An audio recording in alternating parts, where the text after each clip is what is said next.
Good evening. I'm John Batchelor. This is the John Batchelor Show. Snowstorm in the east coast of the United States, especially the Northeast. So here we are on radio talking about the future, springtime, summertime, and an election year, 2014. My friend, colleague, and co-host, Larry Kudlow of Kudlow Reports at CNBC, joins me. Larry, a very good evening to you. The economy and politics all come together in 2014, and it is a treat to introduce our first guest tonight. Did you know this was happening? Mr. Moore to be the chief economist at the Heritage Foundation, Larry. Since Steve Moore is one of my best pals, both personally and intellectually, let's just say I had an inkling. An inkling. A little birdie told you. I see.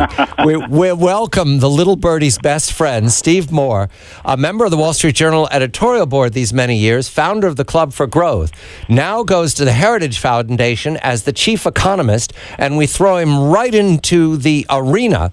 Mr. Moore, congratulations. Mazel tov. What a great start to the year. Your mission statement for the Heritage Foundation in the election year 2014. Good evening, Steve. Hey, John. And by the way, the first two people I called were Larry Kudlow and Art Laffer because they're my mentors. So they gave me a lot of good advice. And I'm just thrilled by this. And I think the mission is to make sure that we get policies in Washington with Heritage taking the lead that promote a faster rate of economic growth. I mean, 2% won't do it. We need to get to 3 to 4 to 5%. It's achievable if we do tax reform and we get, the right kinds of incentives and we get the right kinds of regulatory policies that don't close down our industries. So there's so much we could do, John, to put America back to work. We're growing, but just not nearly fast enough. You know, Steve, first of all, on the air, congratulations. I love you, and it's a great spot for you. I had Boston University professor Lawrence Kotlikov on the TV show tonight talking about abolishing the corporate tax. Just That's abolishing your favorite issue, Larry. That's your favorite issue. I know. And I just wanted to put that bee in your bonnet because it works. I mean, it absolutely works on almost any level you want. It works, and it actually, a case can be made that it does more for workers and wage earners than anybody else.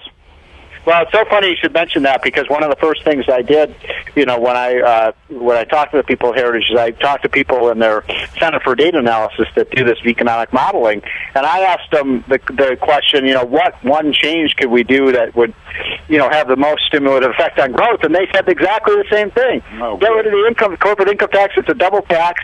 The people who pay the tax are oftentimes not just workers, unionized workers who work for these big corporations. It comes right out of their salaries because it exports jobs and capital outside of the country. So I like that. Let's tax this stuff when it goes to the individual through dividends or capital gains, but not tax it at the corporate level and then tax it twice because you're putting a punitive rate on. And I think everybody listens to John Batchelor's show knows this because we say it all the time. The United States of America, the land of the free, the land of opportunity, has the highest corporate income tax in the world. Absolutely. And by the way, and that's just what Kotlikov said tonight. It's just a double tax. It's a pass-through tax. So that's fun. Now, a week from tonight will be the State of the Union. And you can expect what I call the Sandinista wing of the Democratic Party. Obama's going to talk about... Do you mean Mayor Blasio is going to give the speech? Yes. I think de Blasio is the puppeteer here. And Elizabeth Warren waiting in the wings. So he's going to talk about inequality and how, rich people get too much money and we got to close the gap and tax them. What are you going to say? What can you do? How will you campaign against that?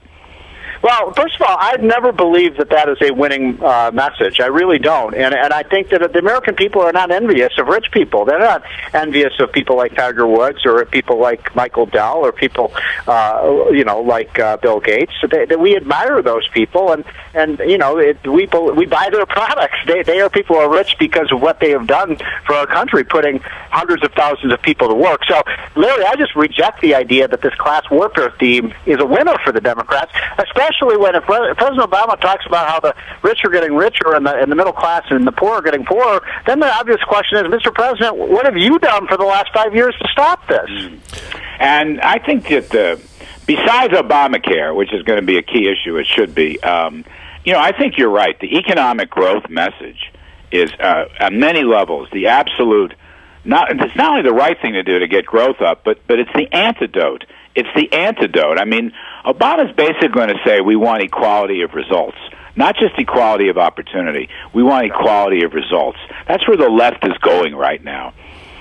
Yeah, and I believe you're right. That's what they want. They want equal outcomes, not equal opportunity. You know, what I think we need to do as a movement, those of us who believe in free enterprise and free markets, we have to espouse policies that actually do provide more equality of opportunity. And I want to make this point, John Batchelor, because it's so important. It's something that, Larry, I think you dedicated over a half hour of your radio show on recently, which is the values issues, that these issues about our culture and about keeping families together and not having kids out of wedlock and not doing drugs and all the kinds of things that are dysfunctional. Those values issues, I think, are more and more important in terms of reducing poverty in this country. Steve, I want to read a piece of a profile in the New Yorker by David Remnick of the president, and this quote from the president: "The appetite for tax and transfer strategies, even among Democrats, much less among independents or Republicans, is probably somewhat limited." And then he goes on to explain about incomes being poor and wages not going up. Is that the president recognizing the reality of 2014, that his policies have to be either trimmed or very narrow because he cannot impose large statements? I believe that this president's policies, and think about what they are: Obamacare, the massive economic stimulus and debt program, the big increases in regulation, all of these things have actually made income inequality worse, not better. I mean, the big story, John, of the U.S. economy over the 1980s and 1990s under a Republican presidents Reagan and Bush and a Democratic president, Bill Clinton, was one, Larry, of upward economic mobility. People moved up the economic ladder when the economy did well. That's what we want right now. We want poor people to have better jobs. We don't want to raise the minimum wage. We want their wages to rise because they're more productive on the job, and there's a huge surplus of jobs in this country. Obama's policies have reversed that. And isn't Obamacare a tax and transfer strategy? Larry, do I read that correctly? Isn't that what it is? Always. That's always what it is. It's absolutely, in a sense, it's the heart of the left's strategy, masked as a health care program, which it is not going to do because no one's signing up for it. It's just unbelievable how small the participation rate is. Steve, before we lose you, I want to get one more. Can you get free trade back on the agenda? Because I think we need to push hard for free trade.